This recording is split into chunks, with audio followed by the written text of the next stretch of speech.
ಆಗಾಗ ಸಚಿವ ಜಮೀರ್ ಅಹಮದ್ ಮನೆಗೆ ಬರ್ತಾ ಇದ್ರು. ಅವರು ಒಳ್ಳೆಯವರಂತೆ ಪೋಸ್ ಕೊಡ್ತಾ ಇದ್ರು. ಮನೆಯವರು ಕೂಡ ಅವರನ್ನ ನಂಬಿದ್ರು. ಆದರೆ ನಂಬಿಕೆಗೆ ದ್ರೋಹ ಬಗೆದ ಆ ಇಬ್ಬರು ಜಮೀರ್ ಮನೆಯಿಂದ 1,13,00,000 ರೂಪಾಯಿ ಮೌಲ್ಯದ ಚಿನ್ನಕ್ಕೆ ಕನ್ನ ಹಾಕಿ ಸಿಕ್ಕಾಕೊಂಡ್ರು. ಬಂದ್ರು, ಒಳ್ಳೆಯವರಂತೆ ಪೋಸ್ ಕೊಟ್ರು, ದರೋಡೆ ಮಾಡಿದ್ರು. ಸಚಿವ ಜಮೀರ್ ಮನೆಯಲ್ಲೇ ಕೋಟಿ ಮೌಲ್ಯದ ಚಿನ್ನ ಕದ್ದು ತಗಲಾಕೊಂಡ್ರು. ಸಚಿವ ಜಮೀರ್ ಅಹಮದ್ ಉದಾರವಾದಿ. ಕಷ್ಟ ಅಂತ ಯಾರಾದ್ರೂ ಮನೆ ಬಳಿ ಹೋದ್ರೆ ಖಂಡಿತ ತಮ್ಮ ಕೈಲಾದಷ್ಟು ಸಹಾಯ ಮಾಡಿ ಕಳಿಸ್ತಾರೆ. ಕಷ್ಟದಲ್ಲಿರೋರನ್ನ ನೋಡಿದ್ರೆ ಅವರ ಮನಸ್ಸು ಕರಗುತ್ತೆ ಅನ್ನೋದಕ್ಕೆ ಕೆಲವೊಂದು ಎಕ್ಸಾಂಪಲ್ಸ್ ಇದಾವೆ.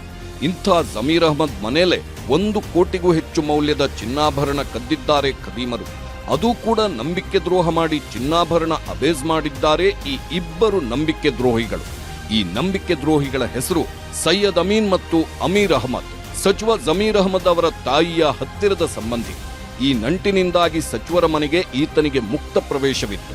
ಪ್ರತಿದಿನ ಶಿವಾಜಿನಗರದ ಜಮೀರ್ ಅಹಮದ್ ಮನೆಗೆ ಬಂದು ಒಳ್ಳೆಯವನಂತೆ ನಟಿಸುತ್ತಿದ್ದ ಅಮೀನ್ ಯಾರೂ ಇಲ್ಲದ ಸಮಯ ನೋಡಿ ಕಳೆದ 2023ರಿಂದಲೂ ಹಂತ ಹಂತವಾಗಿ ಚಿನ್ನಾಭರಣಗಳನ್ನ ಕಳ್ಳತನ ಮಾಡುತ್ತಿದ್ದ. ಮನೆಯಲ್ಲಿ ಮದುವೆ ಸಮಾರಂಭಗಳಿದ್ದಾಗ ಆಭರಣಗಳನ್ನ ಎಗರಿಸುವುದು ಈತನ ಚಾಳಿಯಾಗಿತ್ತು.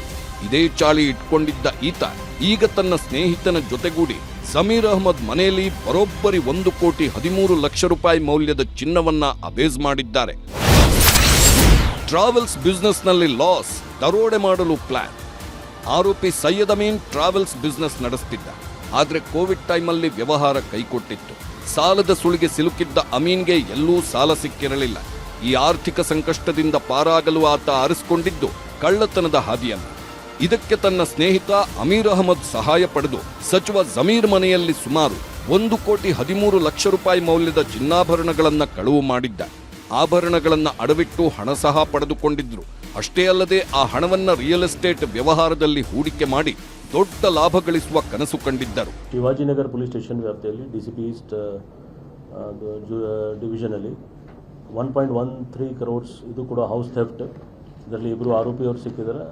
ಇಂಟ್ಯಾಕ್ಟ್ ಎಲ್ಲ ಏನು ಗೋಲ್ಡ್ ಜ್ಯುವೆಲ್ರಿ ಇದೆ ಎಲ್ಲ ಇಂಟ್ಯಾಕ್ಟ್ ಸಿಕ್ಕಿದೆ. ಇದನ್ನು ಅವರು ಮನೆಯಲ್ಲಿ ಮನೆ ಪರಿಚಿತ್ತು ಮತ್ತು ಕೆಲಸ ಕೂಡ ಮಾಡಿದರು. ಅವರೇ ಮಾಡಿದ್ದಾರೆ ಅಂತ ಅನುಮಾನ ಮೇಲೆ ಕಂಪ್ಲೇಂಟ್ ಇತ್ತು. ರಿಕವರಿ ಆಗಿದೆ. ಕದ್ದ ಮೇಲೆ ನಡವಳಿಕೆ ಬದಲಾಗಿತ್ತು. ಫೋನ್ ಕೂಡ ಸ್ವಿಚ್ ಆಫ್ ಆಗಿತ್ತು. ಕಳ್ಳತನ ನಡೆದ ಮೇಲೆ ಆರೋಪಿ ಅಮೀನ್ ನಡವಳಿಕೆ ಬದಲಾಗಿತ್ತು. ಪೊಲೀಸರಿಗೆ ಇದರಿಂದ ಕ್ಲೂ ಸಿಕ್ಕಿತ್ತು. ಆಗಾಗ ಜಮೀರ್ ಮನೆಗೆ ಬರುತ್ತಿದ್ದವನು ಕಳ್ಳತನವಾದ ನಂತರ ಬರುವುದನ್ನೇ ನಿಲ್ಲಿಸಿದ್ದ. ಸಚಿವರ ತಾಯಿ ಫೋನ್ ಮಾಡಿದ್ರೂ ಸ್ವೀಕರಿಸದೆ ತಪ್ಪಿಸಿಕೊಳ್ಳುತ್ತಿದ್ದ. ಯಾವಾಗ ಇವನ ಮೊಬೈಲ್ ಸ್ವಿಚ್ ಆಫ್ ಆಯಿತೋ ಆಗ ಪೊಲೀಸರಿಗೆ ಇವನೇ ಆರೋಪಿ ಎಂಬುದು ಗೊತ್ತಾಗಿತ್ತು. ಸದ್ಯ ಕಾರ್ಯಾಚರಣೆ ನಡೆಸಿ ಇಬ್ಬರು ಖದೀಮರ ಹೆಡೆಮುರಿ ಕಟ್ಟಿರುವ ಪೊಲೀಸರ ವಿಚಾರಣೆ ವೇಳೆ ಈತ ತನ್ನ ಪಾಪದ ಪುರಾಣವನ್ನ ಬಿಚ್ಚಿಟ್ಟಿದ್ದಾನೆ. ಸದ್ಯ ಬಂಧಿತರಿಂದ ಒಟ್ಟು 759 ಗ್ರಾಂ ಚಿನ್ನಾಭರಣಗಳನ್ನ ಪೊಲೀಸರು ವಶಪಡಿಸಿಕೊಂಡಿದ್ದಾರೆ. ಒಟ್ಟಿನಲ್ಲಿ ನಂಬಿಕಸ್ಥನೇ ದ್ರೋಹ ಬಗೆದ ಈ ಘಟನೆ ಸಚಿವ ಜಮೀರ್ ಅಹಮದ್ ಖಾನ್ ಕುಟುಂಬವನ್ನೇ ದಂಗಾಗಿಸಿದೆ.